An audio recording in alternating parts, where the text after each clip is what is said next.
Welcome to Networking Bit. I'm Sabrahman and now I am showing you how to change IP address in Windows 11. So guys, many people don't know how to change IP address in Windows 11 because this operating system is different to Windows 10. So guys, first you need to go, I will showing you shortcut form and go to run option and type in ncpa.cpl and click on enter.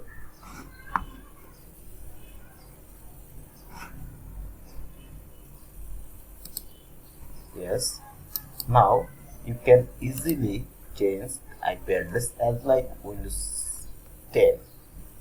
So this format is shortcut format. I think this tutorial will be help you and you also enjoyed my video tutorial. If you like my video, please subscribe my channel. Stay with us. Take care.